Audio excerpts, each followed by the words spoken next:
Hello, friends. My name is Mark Powles, host of Verity Seeker. And I had a wonderful interview today with a young lady by the name of Kameron Simpson of Garnett, Kansas.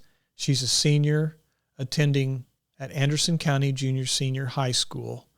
And this interview gave me great hope for the future. In the midst of a very dark, corrupt world. Please watch, share, and keep this movement moving forward.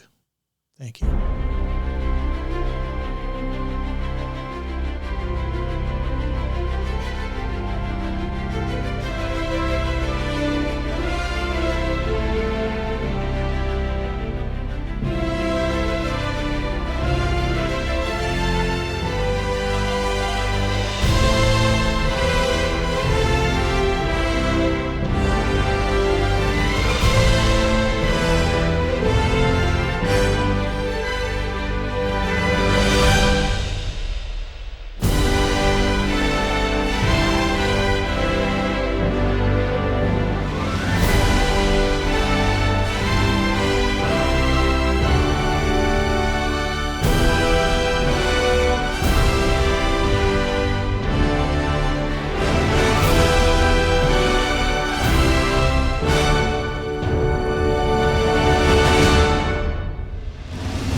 Hello, ladies and gentlemen. As part of the Verity Seeker Think Locally, Act Locally series, I have a very special guest here with me today, a young adult, Garnetian, here in Anderson County. We have Kameron Simpson, and she's going to talk about a wonderful Christian movement that she's attempting to bring to our location here. And so, Kameron, how are you doing today? I'm pretty good. I'm pretty cold, but it's a good day. Cool or cold? Well, outside is really cold, but yeah. I think it was about -1 degrees when I went out this morning. Yes, it's insane. I think it's about -3 degrees now, possibly, Yeah. or 3 degrees. I'm thinking the wind chill here. Mm-hmm. Okay, I saw a Instagram video that you put out a while back, and I thought that was the greatest thing. I just saw that, and I the way you presented yourself, it was such good stage presence on the video.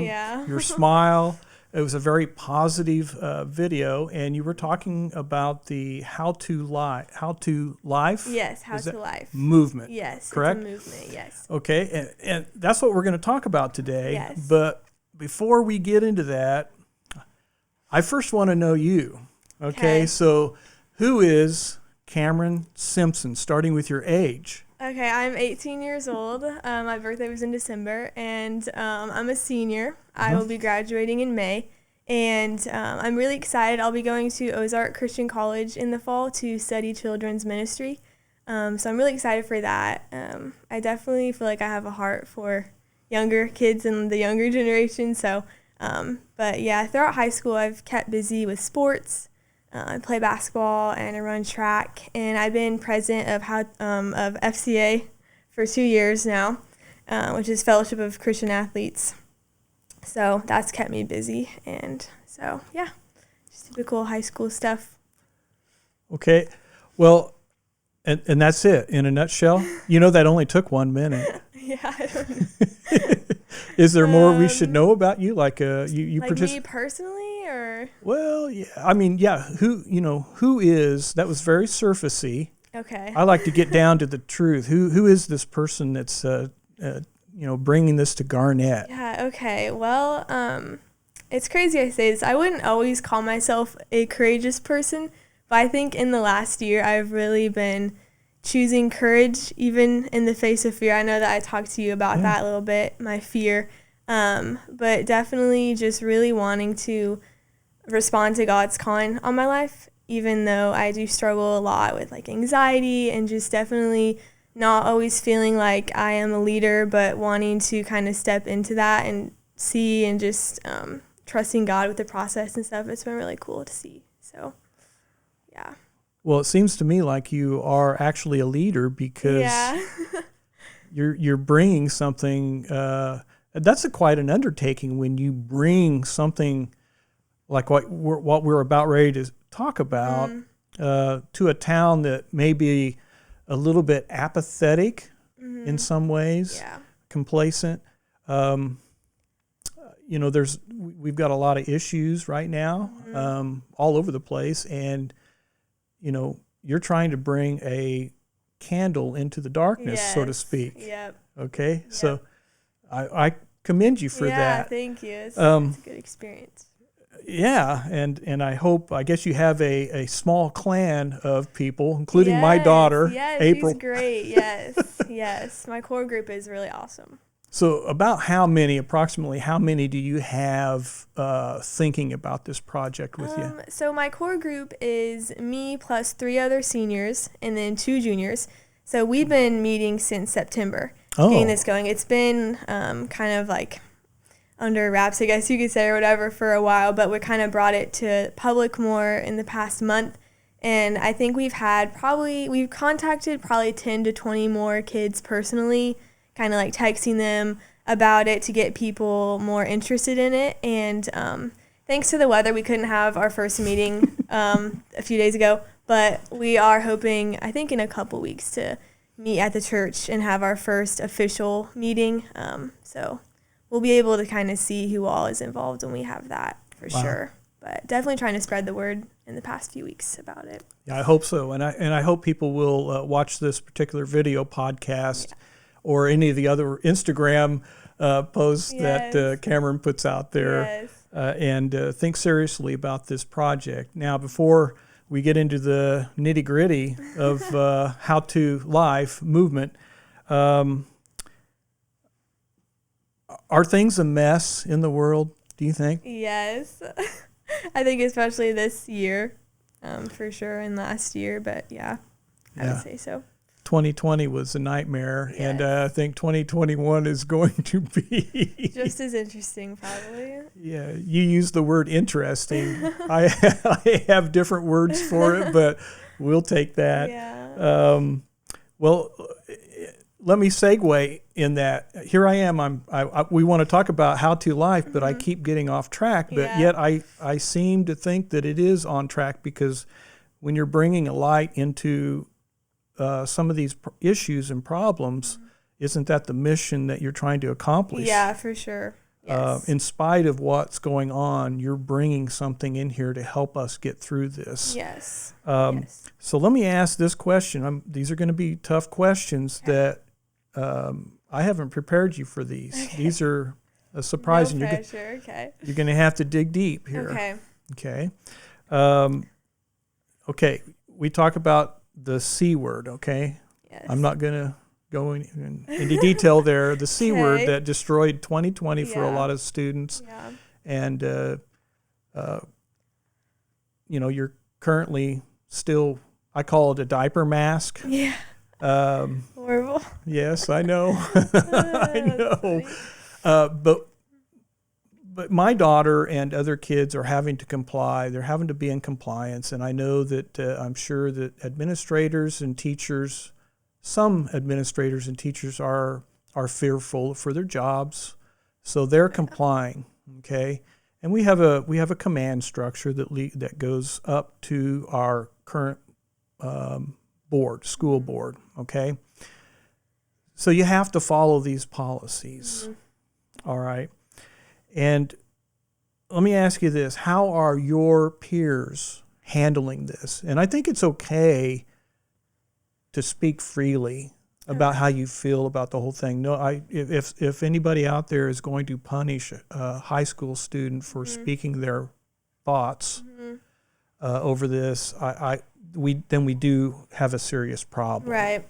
So this is your opportunity to kind of express the views of other students and teachers possibly or staff members that you're hearing from?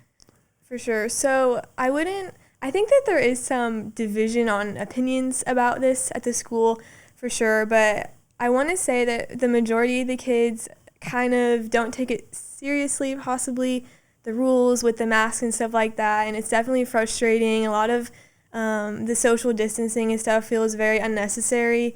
Something that I have seen that frustrates me is I'm a lab aide for a PE teacher, and these junior high kids have to run with a mask. Ooh.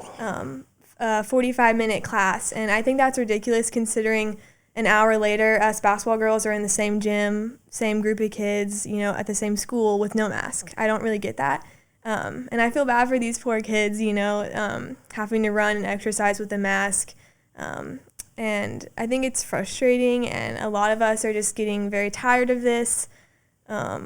And not feeling very motivated, I guess, to follow the rules because it's hard to see an end in sight, really, because no one really knows when this will be over. Who's to say when this is the last day of the mask or the social distancing? Like, nobody knows, and it's like we're so tired of this, and us seniors kind of feel cheated of our senior year. So I don't know. Yeah, you're athletic, right? Yeah. You participate on the basketball team. Yes. That's a very cardiovascular sport. Yes. Okay. I was in the Army. I had to do physical fitness and all that, and I was a physical fitness NCO, so I know a lot about the human body and what they can handle and what is dangerous. And I also served as a PE teacher at the Catholic school here in town.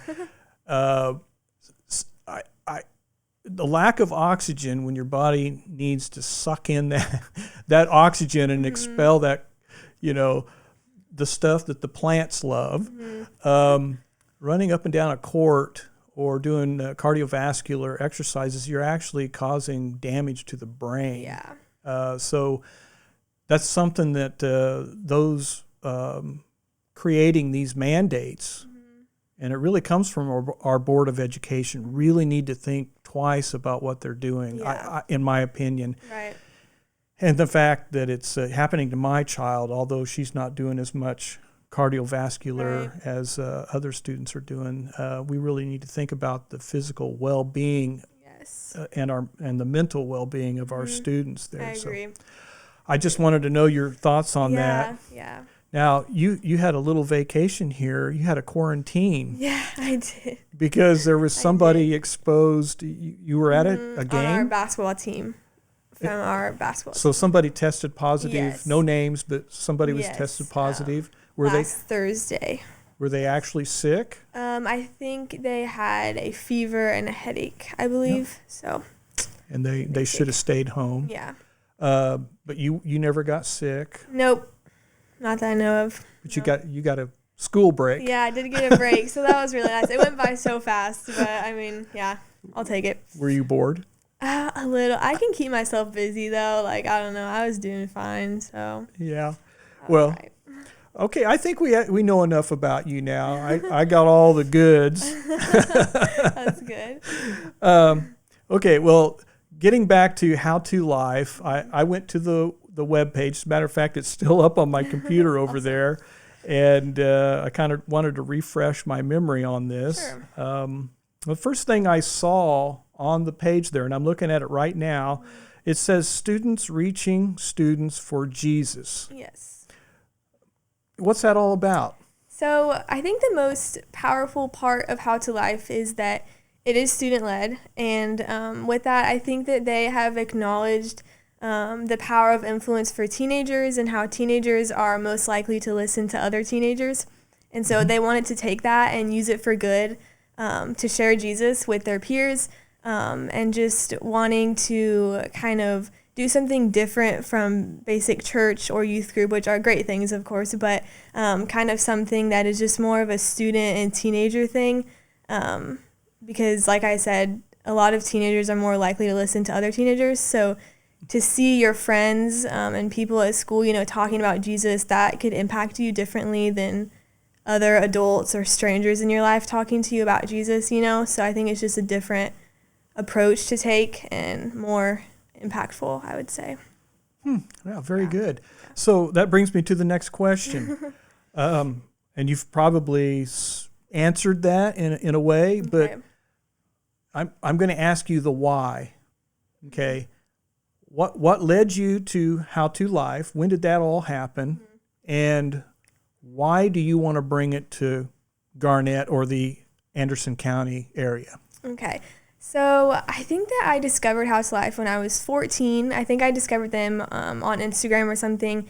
And I was in junior high still, so I thought that I was a little young to pursue that idea yet. But I definitely was interested in it and wanted to later in life. And then back in quarantine last spring, I was thinking about my senior year, and I was like, oh my gosh, like How to Life, if I don't start working on this now, like I won't be able to do it. And so over the summer, I was really thinking about it, and it breaks my heart to say now, but I almost didn't pursue this because I did have a lot of fear and hesitation going into it. And I would run toward the idea, and then I'd run back from it, and then run to it again, and just back and forth. And finally, I just decided that I really wanted to do this for my town. And ever since I was like a freshman and was really strong in my faith, I just had a desire to share Jesus with my friends and at my school. And being at a public high school, it's definitely a good opportunity.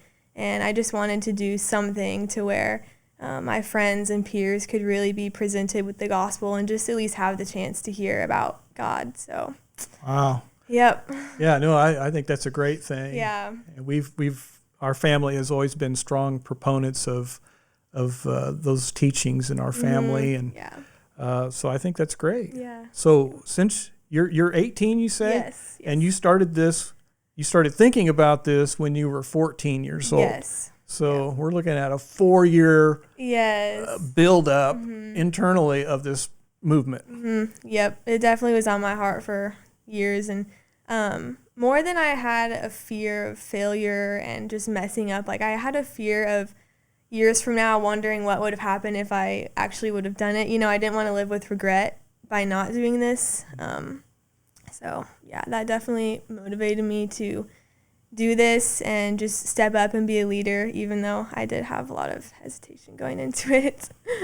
So do you not see yourself as a leader? Do you like hanging back, or do you like being out in the front like this today? I like this a lot. Growing up, I always saw myself as someone that was very shy and fearful, and I think that long after that was really accurate about myself, I held on to that assumption about me. Growing up, I always felt like I was more of a follower than a leader. I was more of a listener than a talker, just very reserved. So I do enjoy doing this, and I definitely feel like it's a calling on my life, but it is a challenge for sure. But I really like being a leader. In serving in the Army, I was always, I never wanted to be up front. Really? I was the quiet one in the background, but I was constantly being pushed into leadership positions, and I don't think that's ever an accident, and I kind of see that in you.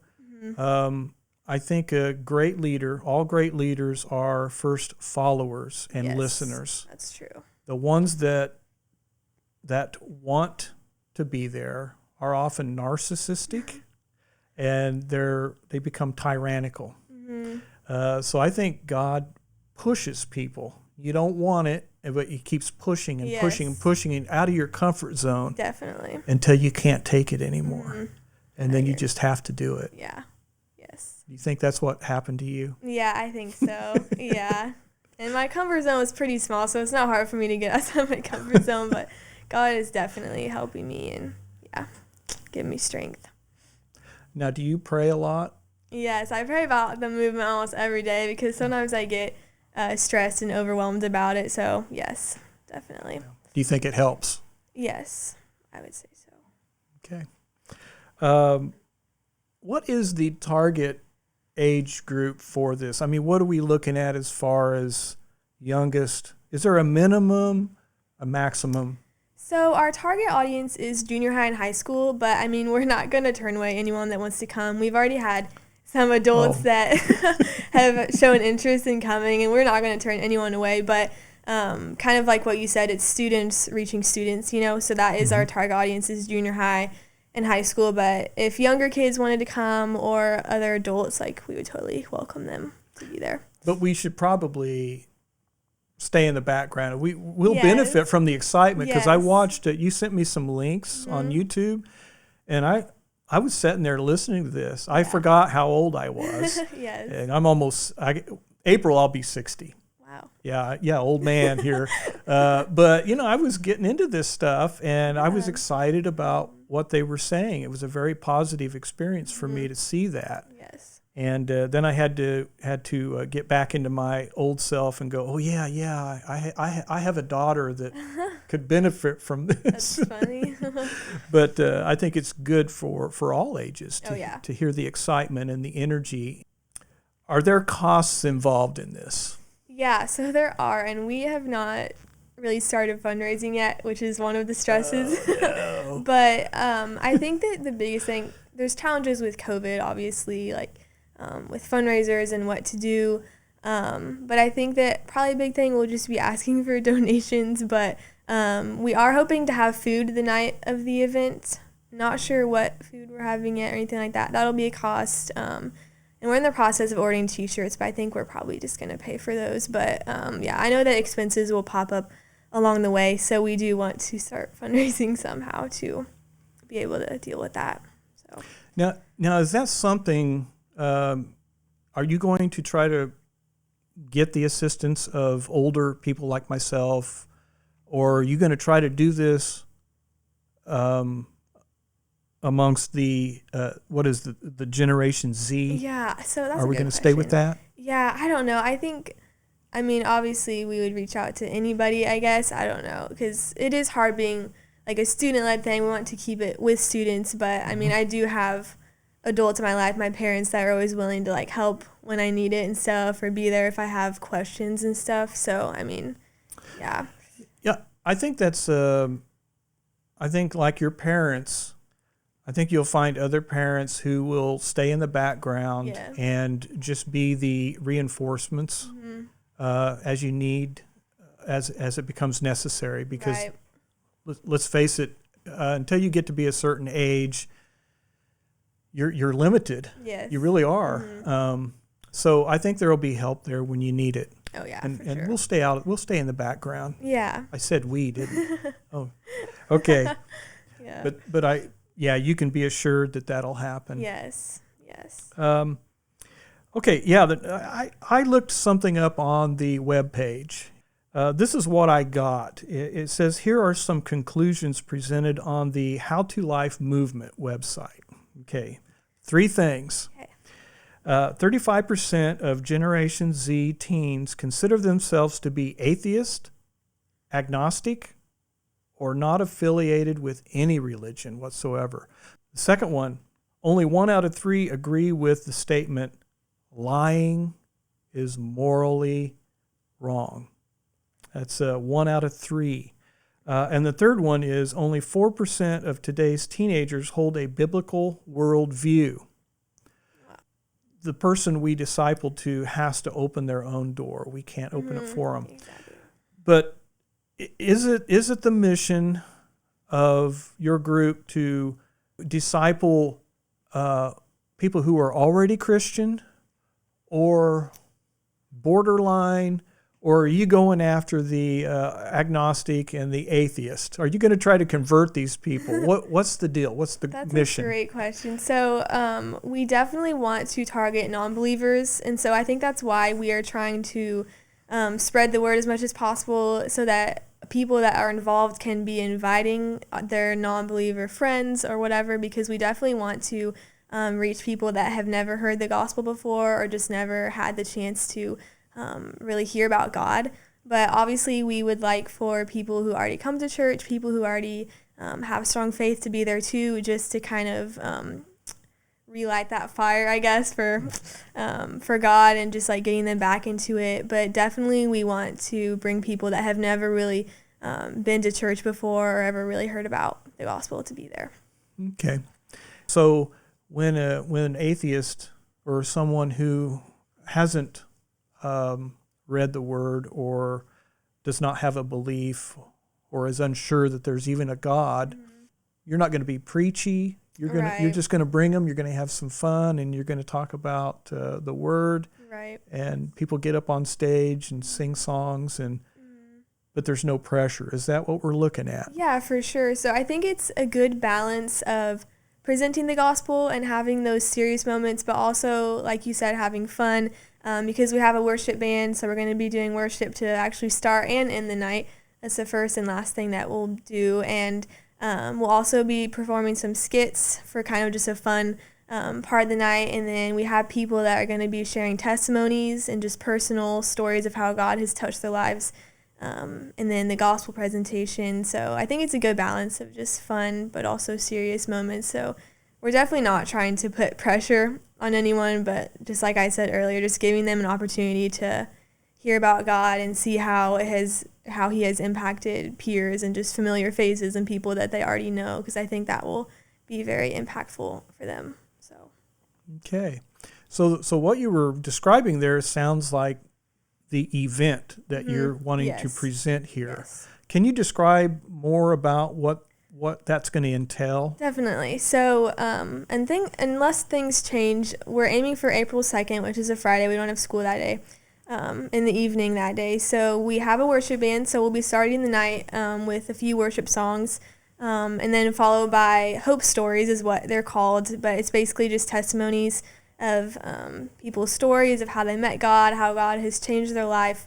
And then we will be having some skits, I think, performing a few different skits. And then we have a speaker coming. He actually graduated here last year. Trevor Boudry will be coming to give the gospel presentation. And then I think we're going to follow that up with an altar call and then some more worship songs to end the night. And somewhere in there, we're going to be having dinner, like I said earlier, having food. So I don't know how we're going to figure that out yet, but yeah. I guess that's where the old folks come in. We'll be in the kitchen. Yes. Yes. Possibly. I don't know. Is there a spiritual awakening coming? Yes. We're praying for that. Definitely. Definitely.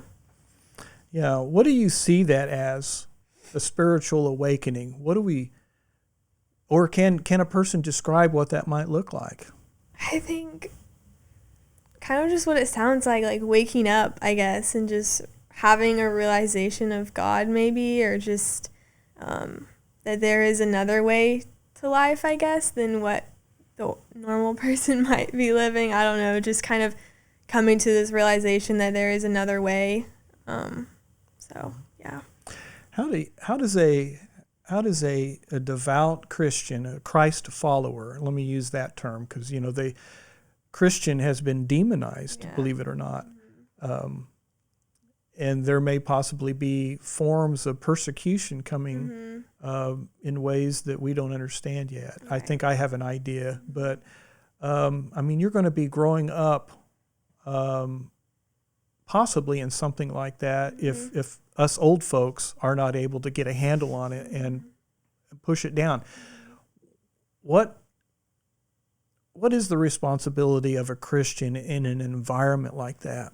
I think the number one thing is to be bold and courageous. I know that talking about politics, I think Christians are tempted to often stay out of politics and maybe not voice their opinion as much or want to get involved, but I think Christians more than anyone should get involved in politics and to just voice their opinion and stand up for the truth, and so I think that's the biggest responsibility, is not backing down and just kind of being a good example for future generations and just knowing the truth and standing on that and just be unwavering in that and just knowing what you believe and being confident in that, I think is very important. That was a really good answer. Thank you. Are you prepared to live up to that? Yeah, I think so. I hope so. We'll see. What you just described right there is one of the most consequential. The consequences of standing up for what you believe in and doing it boldly, like the scriptures describe, against forces of evil, is tough because ultimately there probably will be some sort of consequence when that force is so strong. Definitely. Boy, I tell you what, if you get youth Christians And in many ways, I see the young Christians as being far more bold than the adults that allowed evil to come into our world. Right. So we have a responsibility there, accountability. Yes. So I appreciate you saying those words. Yeah. Hopefully that'll take root. Yeah. Let's talk about the founder. In the winter of 2015, Jordan Whitmer began to mobilize his peers with a vision of reaching many of their friends for Jesus. Several of his teenage leaders developed a simple idea, put on a completely student-led, like you described, outreach to share Jesus with their friends. Yep. Students listen to their friends more than any other voice. You said that, didn't you? Yep. If peers are their greatest influence, Whitmer and his friends wanted to leverage that influence for the gospel. Yes. You know, when people hear the word, changes begin to happen because it sticks into you internally, and it churns, and and pretty soon something happens. Yeah. Over 700 students attended the first How to Life movement event on March 15th, 2015. Students representing dozens of churches and many regional junior high and high school schools were impacted through student-led worship, drama, videos, and student hope stories. Yep. Every person on the stage was a student. That hits everything that you talked about. The gospel was clearly presented, and an opportunity was given to begin a relationship with Jesus. When the invitation was given, over 75 students came forward to declare a new beginning with Christ. 75. That was on the very first event, right? Yep, in Arkansas. So it originated there, moved through Missouri. Yes. Has anything happened in Kansas yet? I believe there's been some in Kansas City. I'm actually, I've been talking to a girl in Johnson County, I believe, that is having an event this spring. Okay. So, yeah, I thought we were the first event in Kansas. I was really excited. And then I did some research, and we're not, but that's okay. I guess that's a good thing. There's already been events here, but, yeah. Wow. Now, the How to Life went global after that, after 2015. In fall of 2018, the first international How to Life event took place in central England and Hamburg, Germany. Yeah. Since then, events have also taken place in France, Mexico, and Canada, bringing the total countries to only 6. Many other students around the world have begun to mobilize for events in their parts of the world, like Garnett. Yes. Small little Garnett, yeah. So you were acting on this, and you're planting more seeds. Yes. And if people want to learn about your particular movement here. So we have our own Instagram page called How to Life Garnett. Okay. Just a little separate thing for our movement here in town that you can definitely follow. And we've been posting updates on that. So, yeah. Okay, so that's how you can find out more about this particular event. Yes. Which you said you're aiming for April 2nd. Yes, I believe that's Good Friday. We don't have school, so I think it's Good Friday. Yeah. Perfect. Yep. Perfect day. Yes. Okay, are you ready for these big questions? I think so, I guess. This is how we're going to conclude this. We're going to get, very spiritual here. We're going to analyze something. We're going to find out how this young lady really thinks. No pressure. No. Romans 13, 1 through 7. I'm going to read this for Cameron and myself and all of you out there, and just kind of think about this as I'm reading it, and think about what's happening in the current times, the environment, the climate that we're in right now, either politically or globally, whatever. Doesn't matter. We'll see where this takes us, okay? Submission to governing authorities. Let everyone be subject to the governing authorities, for there is no authority except that which God has established. The authorities that exist have been established by God. Consequently, whoever rebels against the authority is rebelling against what God has instituted, and those who do so will bring judgment on themselves. For rulers hold no terror for those who do right, but for those who do wrong. Do you want to be free from fear of the one in authority? Then do what is right, and you will be commended.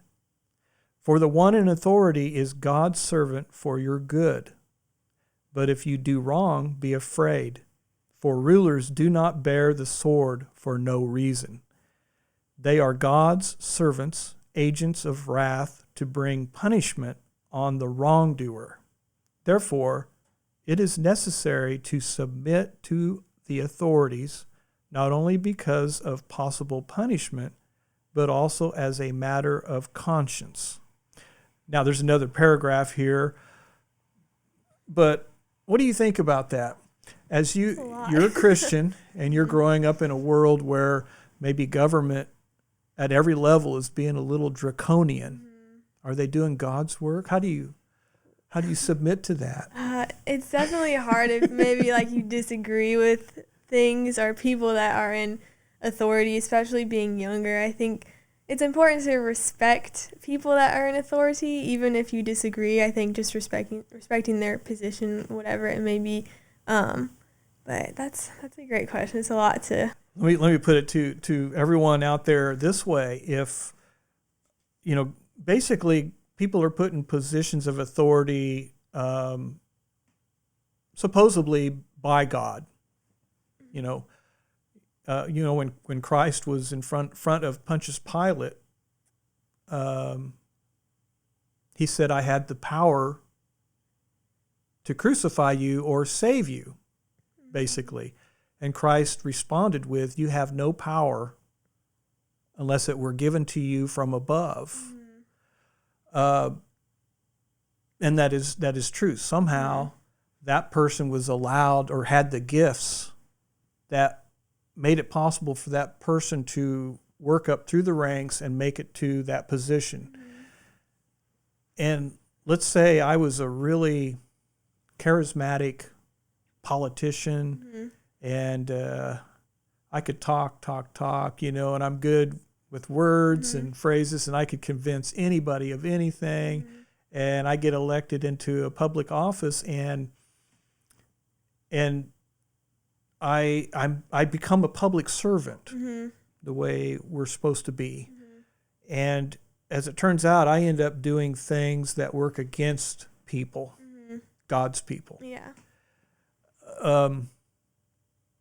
Does a person continue to comply with the infringements that a person like myself, who is really actually bad on the inside, but I give off this perception of good, basically a deceiver and a liar. Do we comply with that? I mean, I don't think it's okay to just like go along with it, Obviously that would be the easy thing to do, but I mean, like I mentioned earlier, we definitely do want to stand up for what we believe in, and stand on the truth. And so I think even if that's hard or goes against what the easy thing to do might be, I think it's important to, do what's right and call out if someone's not doing that. So it's respectfully calling them out, basically. Yeah. You don't want to come out of it. You don't want to become like them in the process of, pointing out evil. Right, exactly. Yeah, this is a good answer. Yeah.